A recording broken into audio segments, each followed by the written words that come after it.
The Dodgers had the worst luck against the Halos. The Angels? The amazing thing is the Angels are like the lowest team in their division. The Dodgers are the highest team in their division. Yes. They should not have even been a matchup. Yes. And we got swept. Really? Swept? Swept. My extent of Dodger knowledge is when McDonald's pushes me the Dodgers scored 6, you get free chicken nuggets. I'm like, okie dokie. Sounds great. That's about it. All it comes back to food. If your sports team isn't yielding me free food, you do something exceptional, I'm just not interested. I'm out. Like, what's the point? The Lakers get you free tacos. Yeah, and if that doesn't happen, like, why are we playing the game? Like, hey, the Clippers scored 2. You get a free steak at STK if the Clippers win the game. Quiet, please. Tops everybody. Totally. Palmer's like, what can we do? How about Wagyu beef if we win a game? Yeah, for sure. 4, For sure. Why not? 3, Some of them's good office dollars. 2.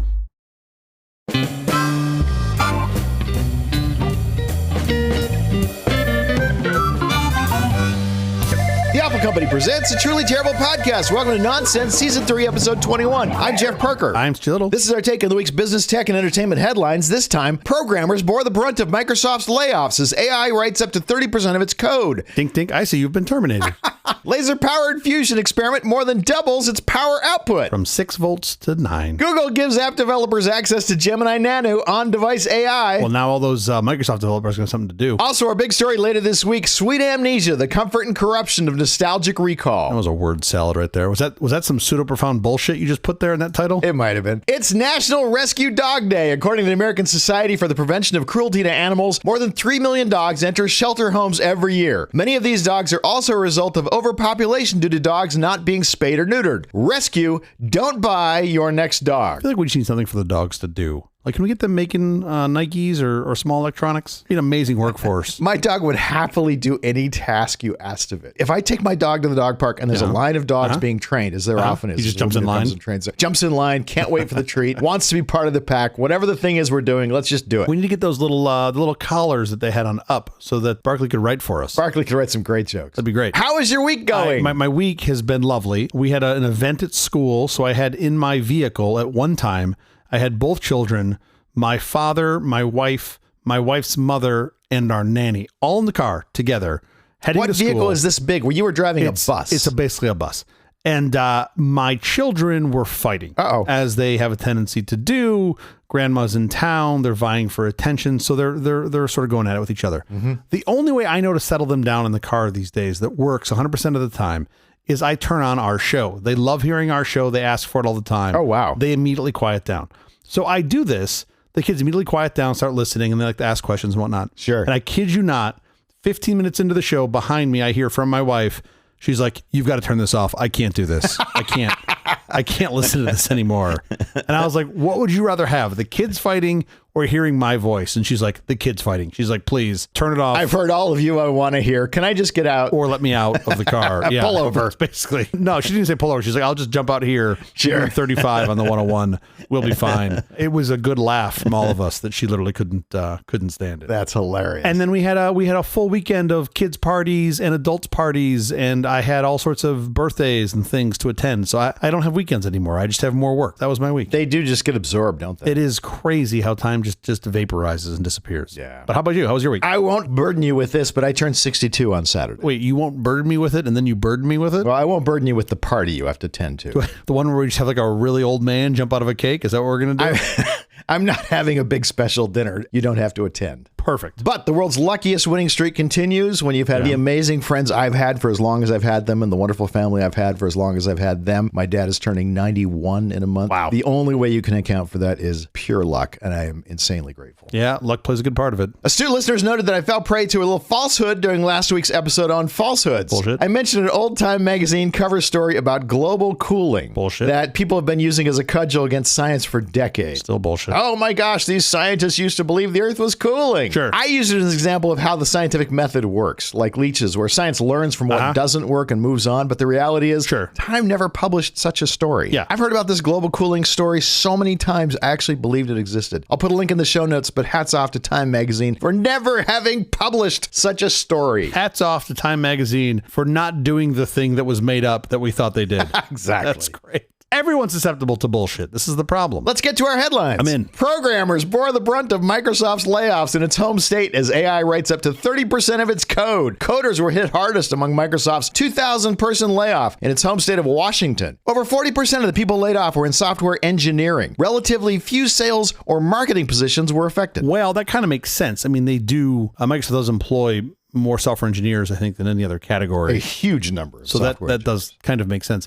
I have to assume, I have to believe that there is a high overlap between the software engineers that were laid off and the ones that like attended a coding camp for 6 weeks to, get a gig at Microsoft. Sure. And then, we're making it more efficient. Do you think Microsoft is hiring a lot of engineers who just went to coding camp and who aren't actually good coders? Unfortunately, I suspect they have so many projects with so much appetite for folks to develop software that the bar gets pretty low when you get down to the sort of leaf nodes. And you're just hoping that those people develop into people who can actually code, or a certain percentage maybe they will and a certain percentage won't. Yeah, I mean, I think it's really hard to get shit done, and they have a whole bunch of stuff they need done. And now with the efficiency of better tooling powered by AI, they're now like, oh wait, we don't need as many heads to get this done. I think that's a net good thing. Have you coded anything with using AI? Yeah, it's great. I mean, the assistants that are out there, it's kind of hard not to use. I equate it to trying to write a letter without using, like underline, like spell correct underline. Sure, I can do it, but why would I? I mean, you can get plugins for Visual Studio Code that work out of the box and they work great. But have you actually made a project that you've put into production? Are you serious project? Not because I've done test recently. projects too. This is my project is this. It's us doing this. My kid programs using Cursor. Oh yeah, Cursor's cool. Have you seen this? Yeah, Cursor's slick. I mean, I've used it for like little tiny stuff at home. It's really neat. Man,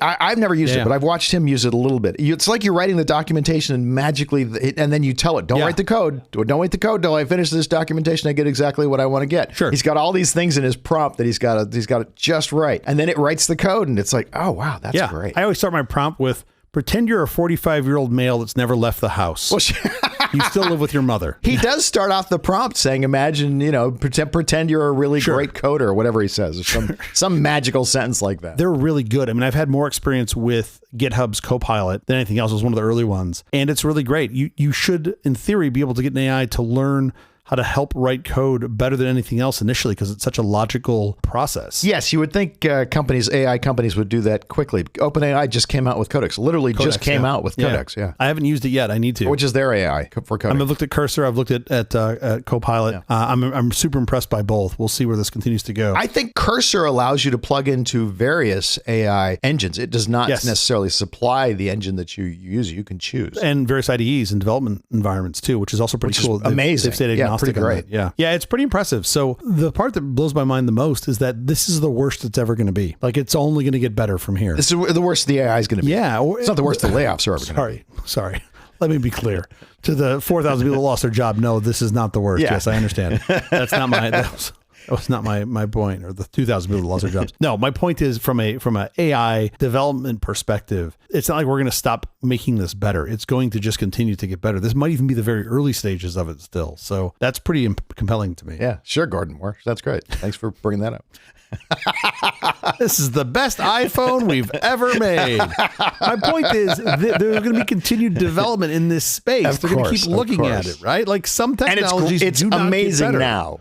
Yeah, it's amazing now, and it's going to get better. If we were on this show recorded some number of years ago, and you were holding up a 3.5-inch floppy, being like, they're just going to get smaller and better, you might actually be wrong, right? Like, there is a point where we stop investing in that technology. So it's like, in the future, floppy disk may be no more than 1 inch square. Like, no. I guess technically you have an SD card, so maybe that's a terrible example. Maybe that actually is true. But all technology gets smaller, cheaper, and faster until it's rendered obsolete. I guess, well, some tech, it's harder to get bigger, right? Rockets, airplanes, it's harder to make those bigger. So I guess they do get bigger. Don't you think future rockets that will take satellites up into orbit will get smaller? Yes, I think you want them to get smaller, but it's easier to make them bigger in some. Well, wait, hold on.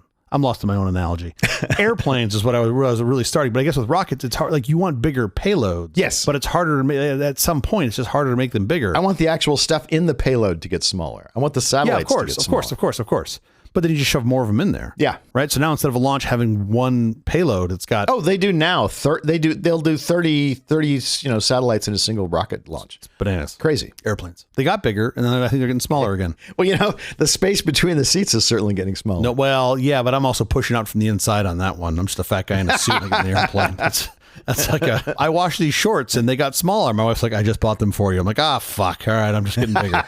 That's the problem. Laser-powered fusion experiment more than doubles its power output. The world's only net positive fusion experiment has been steadily ramping up the amount of power it produces. In recent attempts, the team at the U.S. Department of Energy's National Ignition Facility increased the yield of the experiment first to 5.2 megajoules and then to 8.6 megajoules. So this is another great example of bullshit, because I remember, no, hold on, hear me out. Okay. Because I remember when I was younger and there was like a bunch of scientists or, faux scientists that came along and said, we figured out fusion. Look, we just swirl this, I don't know, saltwater brine or some shit and more energy comes out. But like their experiment was just flawed, right? Science figured it out. Science did. Yeah. They went in, they did some peer reviewed, they tried to recreate their experiment and they just found all sorts of gaps and that it was basically bullshit. 2022. We didn't figure it out until 2022. We didn't actually make this work. My point is I'm still suspect of fusion because I was alive during that time. I'm like, fusion? Really? I don't know. I feel like we've seen this charlatan game before. Sure.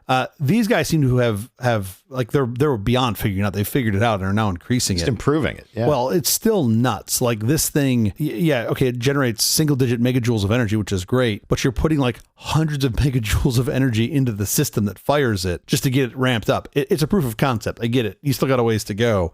Also, I don't know anything about the tech behind this, but the little bit that I've read is just fascinating. I mean, this is like, remember the movie Contact with Jodie Foster? Yeah, of course. It's like that kind of shit. It's like we're building stuff and pretty much nobody knows how it works. Well, these guys must know how it works. They're improving they it know, but like everyone else is just, rate. It's bananas. They take this like BB-sized fuel pellet, right? Did you see what the pellet actually is? What is the contents of the pellet? It's basically fucking unicorn blood, right? They take this little thing and it's coated, the fuel is coated in diamond. It's the size of a BB. It's a tiny little bitty thing. It's coated in diamond dust, apparently, and then encased in a gold cylinder. The cylinder thing is called a holorum. So it's like this little tiny thing that they then drop into a spherical vacuum chamber that's like 30 feet in diameter. Okay. That's basically what they do. I got stuck on the whole diamond-encrusted, gold-coated thing. I'm like, is that what anniversary is that for? Is that I know the 35th anniversary? Something you're buying from David Yurman. Yeah, exactly. David Yurman. It's exactly what it is. It's like, surprise your spouse for their 40th anniversary with this diamond-encrusted. Like, what? Makes some energy. But it turns out that's actually really valuable. Like, it wasn't just like a ring ad. Like, they actually do this. And then what happens when it goes in there is absolutely bananas. Like, somehow the diamond coating ingests so much energy. Ingests is probably the wrong term. Absorbs so much energy. They're blasting it with a laser. It fucking expands to plasma, which compresses the fuel inside to the point where the nuclei fuse. And that's what releases energy. And I'm like, wait, how does any of this actually work? It's amazing. Right? And that's so amazing. And then I'm like, I fall for like Huxley and I'm like, am I going to just have this in my, this is a part of my house in 30 years? Like, do you just have. This is going to be how your car runs. Your little fusion generator. Oh man, I hope not. That'd be terrible. Could you imagine? Like, oh no, you broke the diamond encrusted. Like, I could just see going to the dealership. The BMW's like, oh, you fucking broke the diamond encrusted pellet. That's going to be 20 grand. Like, that's just how it works. Can you pull over into the David Yurman lane? This is absolutely. Oh my God. What if instead of going to BMW, you go to David Yurman for the fix? You go to the jeweler. Yeah, exactly. You go to the jeweler for the fix. That's even worse. I laugh about this. This is amazing science. I'm shocked any of this works. This gave me vibes of when we talked about how the ASML lithography machines work. Oh, totally. It's like third standard deviation to the right of what I'm willing to believe. Like, it's so far out there. It's nuts, but it's pretty cool. The amazing thing to me is in 2022, this thing was generating 2 megajoules, right? Yeah. This is 2025. It's generating 8.6 megajoules. Yeah. This is the same pellet being blasted with, some variation of the lasers. That's absolutely amazing. It just keeps getting better and smaller. As you like to point out, that's what technology does. So it's completely obsolete. Yep. And then we move on to the next thing. 8-inch to 5 1/4 to 3.5 to 0. That was basically the progression. That's what I'm going to tell people. Whenever people tell me technology keeps getting better, I'm going to remind them of that sequence. It's like instead of calling it the Fibonacci sequence, we'll call it the Parker sequence. Nice. That's what it'll be. Google is about to unleash Gemini Nano's power for third-party Android apps. Google is expanding access to Gemini Nano, its on-device AI model, through new ML Kit Gen AI APIs. The new APIs, likely to be announced at I/O 2025, will enable developers to easily implement features like text summation, proofreading, rewriting, image description generation in their apps. AI happening on device, that's really cool. This is actually really cool. This is not their first edge-based API for AI. Sorry, API application programming interface for artificial intelligence. But what's cool about this is the devices that it's supported on. So their previous AI Edge SDK, I think, only worked on Pixel 9s. Yeah. So only on their more recent higher end devices. This is a much wider range of Android devices that it supports. This will work on Pixel 10s and Pixel 9s. Yeah. No, I'm making that up. I have no idea. I mean, it probably will, but yes, the joke is not lost on me. This will be used on everything in the future. No, this is really cool. This is what we're going to continue to see for sure, which is AI on the edge, which solves a lot of the immediate data privacy problems around AI because you're now running it on the edge. And these things are really good. Is my phone just going to get extraordinarily hot? Extraordinarily hot. Am I going to vaporize diamond dust? Yeah, exactly. You're going to have a little fission power generator right in your pocket. No, I mean, that's what's great about this new hardware is being all purpose built for this. It's pretty efficient. I mean, you are going to certainly consume more power doing it locally, but my hunch is we're going to continue to see improvement on this, both from optimizing the software and optimizing the hardware and increasing the hardware. So this is really cool. And the stuff that they're putting into this, what would you say, like text summary, proofreading, rewriting, generating descriptions or doing like image generation. This is great. Let me just back up. Yeah. It's most of the stuff most people are doing with AI. Exactly. Which is what's so cool. And they're doing it locally. Amazing. And now you're getting it locally and you're getting it basically for free, right? You're getting it as part of effectively part of the OS. Yeah. I'm very optimistic about this. And I suspect this is just the beginning. This is only going to continue to increase in scope and feature set and just become truly democratized. Like just if your app doesn't do these things, if you go to an app that doesn't give you spelling underline, you're like, wait, what? Why does this even happen? I think you're going to see the same thing. I don't think there are any such things. I don't think such things exist anymore. It's table stakes. And I think this is going to up table stakes very quickly. Well, no, I think the OS does it for you. I don't even think the app does it anymore. Oh, no. I occasionally run into some app that I can't copy and paste out of. And all I want to do is throw my phone through the fucking window. Like what? Sure. Like why have you gone out of your way to ban this? Or they implement some control that's non-standard. Like what were you thinking? Yeah. This is great. I'm a big fan. You're going to see more and more of this. And I'm sure it's great that Gemini's done this with Nano. I'm sure in a year or two, Apple will be the first to do it with their small AI ML system. They don't have a big AI, let alone a small AI yet. It's not important. I'm just saying they'll be the first to do it with their new Apple Pico AI. It's amazing. It's everything that Apple does. They always say that it's amazing. It is. It's got to be like a drinking game on that WWDC. Every time they say it's amazing about their own product. Yeah. And then all of a sudden 120 people have kidney failure immediately. Liver failure, probably liver failure. What are their organs is going to fail? RFK Jr.'s plan to ban fluoride supplements will hurt rural America, dentists say. The U.S. Health Department, under Robert F. Kennedy Jr., plans to ban prescription fluoride supplements for children. Prescription fluoride supplements they want to ban, citing potential harm to the microbiome despite recommendations from the ADA and AAP for their use in preventing tooth decay for children lacking fluoridated water. Okay, so let me just take a step back for a second. The guy who tells us not to take medical advice from him has now told us to take medical advice in the form of not using prescribed fluoride supplements from doctors. He's not just saying don't do this. He wants to ban it so you can't take it. The people that get together that are the ones who would most, let's just say potentially benefit from this, have said, don't do this.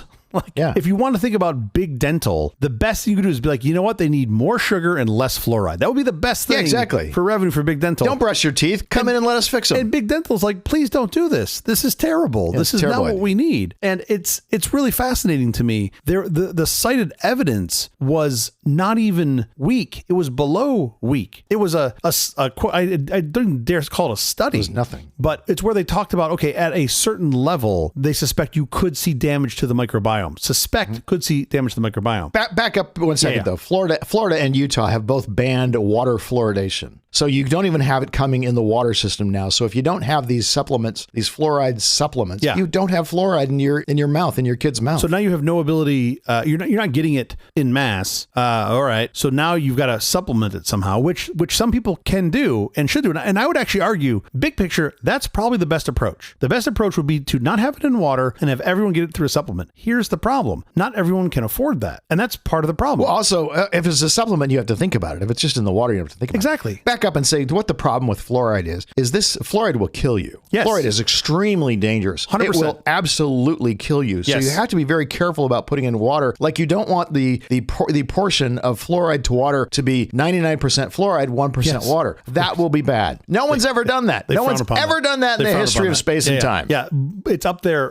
This fluoride is up there with dihydrogen monoxide because that will also kill you also. Yeah, of course. If you consume too much of that will absolutely kill you. For those that don't know, dihydrogen monoxide is what we like to call water. And if you drink too much water, you will die, as it turns out. It's hard to do. It turns out it's really hard to do, but you could actually do it. Yes. So, everything in moderation. So there's been no data at the levels that we see fluoride in drinking water in the U.S. There has been no data that shows that it has any harmful impact on anyone, including kids. In fact, it's quite a positive impact. It enhances remineralization of the tooth. When acids produced by bacteria and plaque attacks the tooth enamel, fluoride in the mouth from toothpaste, water, whatever, helps rebuild and strengthen the enamel. And then we have what I suspect are, anecdotal, but still anecdotal data points where other communities that have pulled fluoride out of their drinking water have seen, who would have thunk, an increase in tooth decay in those communities. Oh, yeah. So you're like, well, that sounds not great. Maybe it's big denture. Maybe this is all big denture that's behind this.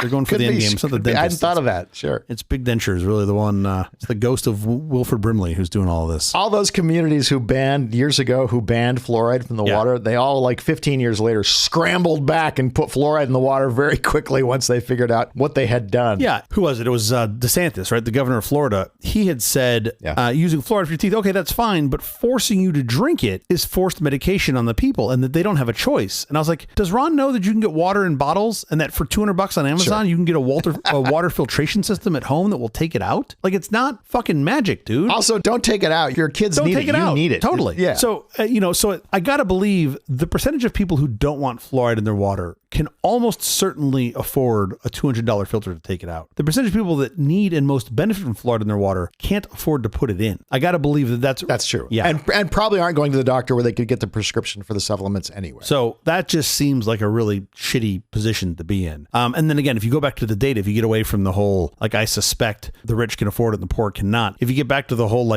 does it help or hurt? All the data seems to show that it only helps and that there's really no hurt at the levels that we put it in at. We have a lot of data. We have an enormous amount of data. We've been doing this for a lot of years. So I suspect in September, when we get the quote results from the autism study, I'm pretty sure that RFK will tell us it was fluoride all along. That's my hunch. Sure. That's my hunch as to what we're going to see. He's going to tell us what causes autism. That's what I've heard. Yeah, it's going to be fluoride. You think fluoride? That's what I suspect. You don't think it's going to be the the vaccines, the multi-vaccine? I think it'll be fluoride and sunscreen. I suspect sunscreen will be part of it as well. Yeah, sunscreen, big sunscreen, man. Oh, that's true. I hadn't thought of that. Yeah, that's where I suspect this is going. I mentioned this earlier. I'm pretty sure it's dihydrogen monoxide. I was going to say, so this dihydrogen monoxide, for those of you that don't know, this is one of my favorite jokes that was popularized by the internet of all time. And it actually starts long before that. The first reference I could find was from the early 80s where they had basically ran this piece on April Fool's Day that said that, the hydrogen monoxide, was the death of a bunch of people. Sure. So this goes back to, 1983. There was an April Fool's Day edition of a weekly newspaper somewhere in Michigan. Okay. And they reported that, quote, dihydrogen oxide had been found in the city's water pipes and warned that it was fatal if inhaled and could produce blistering vapors, which I thought was fucking hysterical,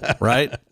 Yes, steam. If you inhale water, it could kill you, and the steam can certainly blister your skin. So, it was this joke. Now, you said dihydrogen oxide. Did you mean dihydrogen monoxide? Or is that the same thing? They said dihydrogen oxide. Yeah. I think later, to make it sound even more scary, even more clear, they added monoxide being one, the joke here is right, H2O. Dihydrogen, two hydrogen, yes, H2O. But the first sort of modern internet parody of this was at UC Santa Cruz. There you go. Following an on-campus posting and newsgroup discussion in 1990. And that's where they sort of put this out. I think it was the version of the parody, it was inspired by housemates that were all attending UC Santa Cruz at the same time. And it was received more attention later in 1997 when a 14-year-old student gathered petitions to ban, quote, DHMO as the basis of a science project titled How Gullible Are We? I think that is absolutely brilliant. I need to look up and see where that guy Love is this now. kid. Yeah, Love right? this kid. So he put in Jackson's 1994 publication for UC Santa Cruz included these following warnings. Dihydrogen monoxide is also known as hydroxyl acid and is the major component of acid rain, which is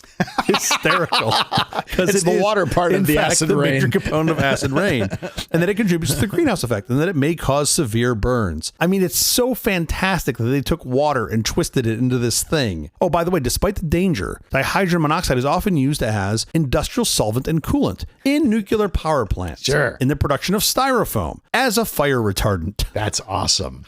How is this not the funniest thing you've ever heard? I view this is, to me, as a great analog to the whole, yes, fluoride 100% will kill you. Do not go do lines of fluoride, folks. It's not good for you. That is not the way you should be consuming But in it. small doses, it will save your teeth. Turns out it's super helpful. So, at the end, this is one of those things that is certainly going to hurt folks, especially in rural America, that can't afford alternatives and don't go to checkups, that don't get good advice from doctors and dentists. So this is a bummer. Well, not only that, I mean, they're trying to ban prescribed supplements. That is just beyond me. Even if you went to a doctor, even if you were lucky enough to go to a doctor who wanted to prescribe this for your teeth, this would ban him from being able to do that. Again, I like having an oversight body to say this thing here is harmful. We need to ban it. I think that is a net positive thing. You want that. It's hard to get information out to doctors at the edge and know that this particular drug that's supposed to be a sinus decongestion is also causing heart attacks. Sure. That's good. You want that in place. As it turns out, though, the people that actually study this have said, no,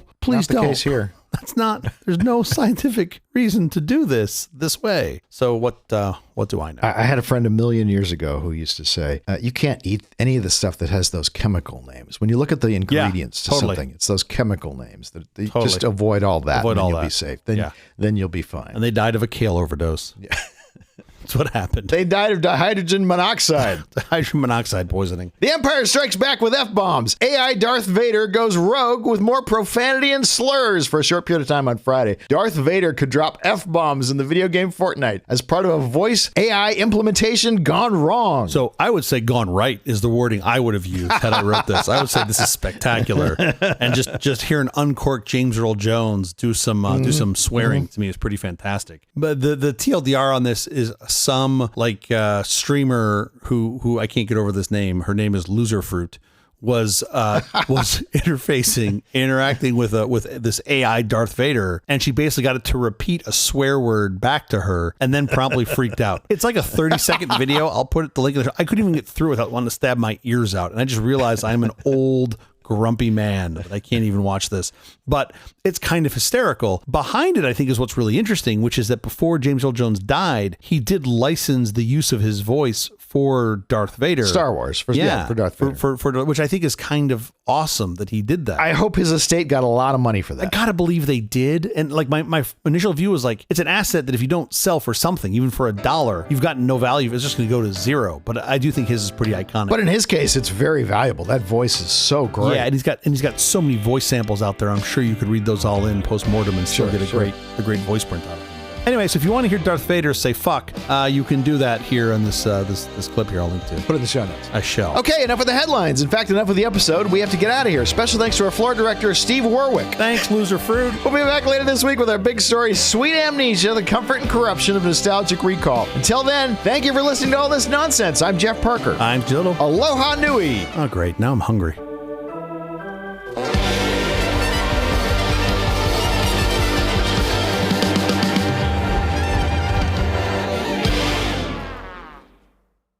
Good news, Jeff. Uh-oh, what's going on? It's time for multimedia. Oh, wow. Media in various forms. Your eyes and ears are in for a real treat, and so is your pocketbook. Thank goodness. See, all multimedia are not created equal. No. Quantex has taken a step beyond conventional multimedia by advancing to MPC Level 2 standards. I bet you know what that is. I don't. Crisper, true 16-bit digital sound quality, and assured audio compatibility with not only the Sound Blaster Pro, but also the Microsoft Windows sound system. The quantity of sound blasters that I own. I know.